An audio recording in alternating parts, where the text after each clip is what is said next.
Welcome back to the 1v1Podcast, people. We are back again. Make sure to listen to us on Spotify, Apple Podcasts, Pocket Cast, and even any other platforms that we put this on. Make sure to also give it 5 stars on Apple Podcasts. We'd be very much appreciated. We out here trying to grow. Now, so first topic. I wanna throw this out here, right? Loot boxes, and I want to ask the question: should loot boxes be treated like gambling, like casino gambling? Because read an article recently about one guy in the UK has spent over £3,000, which roughly reference about 3,000 and some change here in America, on loot packs, or as card packs in FIFA. This man spent £3,000 on some cards, digital cards, not even real cards, on FIFA. And, I was reading from his article, right? And he said his spendings on these cards or loot boxes became, as he sees it, an addiction he couldn't control. The House of Lords Gambling Committee is calling for loot boxes, which are not currently considered to be gambling. And I want to ask the question: should this be treated as gambling, like in the casinos in Las Vegas?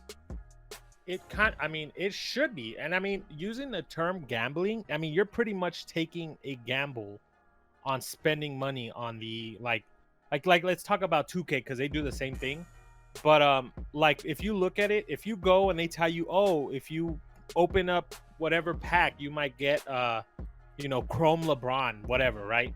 Right. But that's a chance you're willing to take in spending so much money in hopes you pull LeBron. So if you go and you spend $100 on I don't know, what is it, like a 20 or 30 pack deck that they sell, you have a chance out of all those 30 cards to get him. It's not guaranteed.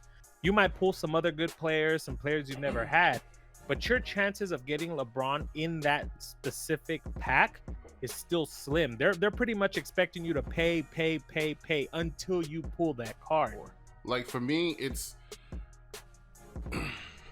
I think it is gambling. Like you said, it's to bring in more money, to bring in, more of that cash from your sweet wallet. You know what I mean?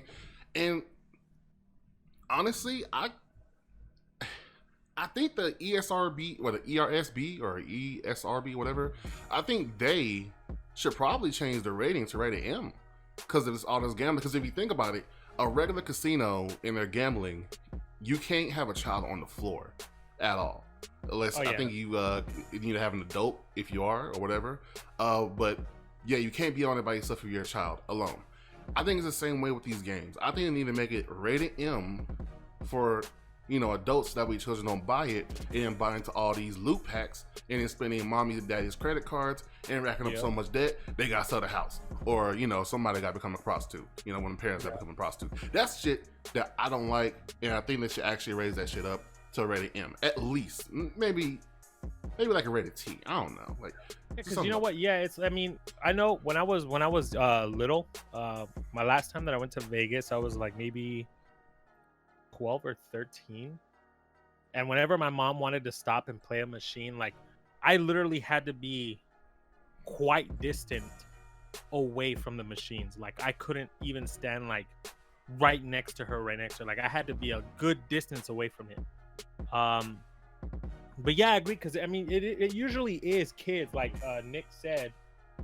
He said yes, because a lot of kids are playing games with things called loot boxes. Kids can't decide money with how they spend it. It's an addiction that young people, but also every age of people, feed themselves with this. What they should do is make an age restriction with the game and lay a better line where it's gambling. Yeah, because it's true, man. Even Fortnite, people be spending so much money on those stupid ass skins and shit, or the stupid little pickaxes and whatnot, and it's usually just kids. I see that as a little different.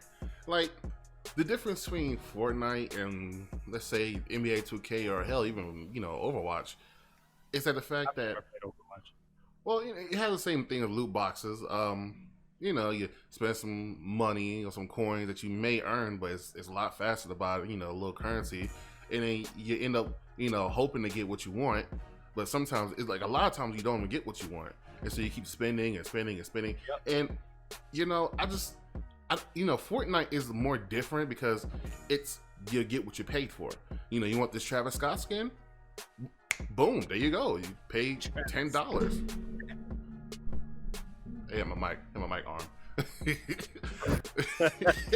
Professional streamer, guys. Remember, professional streamer. Anyway. It's just like Fortnite, I think it's a little more different than, like NBA 2K, where literally last year in 2K20, they literally had slot machines in that game. Like, they're not even trying to be sneaky. And it's after they got caught overseas in Europe and got called out over there for their loot boxes. Wait, they really had, and I played 2K20, but I didn't even know they had slot machines. Yeah, like they literally had slot machines. You didn't see the trailer that had Cash Nasty and I think LSK in it? To be honest, no. It got a whole bunch of backlash from it. Fuck yeah, dude. Ronnie 2K's a fucking asshole, dog. Oh, like, yeah. That's why a lot, like, even Alice K was like I think in his intro video where he's introducing who he is, he even mentions, like, he's like, what does he say? He's like, you won't pull sick packs unless you buy like 2K coins or whatever it's called, like VC. Mm-hmm.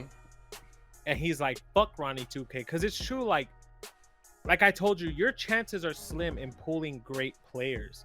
Like, think about it. Like, next year with Kobe being on one of the cases or the covers of right. 2K, I'm pretty sure throughout that year of 2K, they're gonna constantly release different versions of Kobe. Like when he, had his afro, where he wore number 8, and then he switched to 24, or his last year of being a Laker. They're gonna have different versions of him, but they're gonna expect idiots like Cash Nasty, Alice K, and all those guys that fucking do it to spend that much money in hopes of fucking doing it. And I've seen fucking Cash Nasty rage because he's spending money and like constant money. Mm-hmm. And he gets pissed because he's still getting like fucking players that are overall 60s or 70s or 80s or even 90s, but he never pulls the player that he's hoping to get until he's like already spent maybe over close to $3,000 just for one fucking player.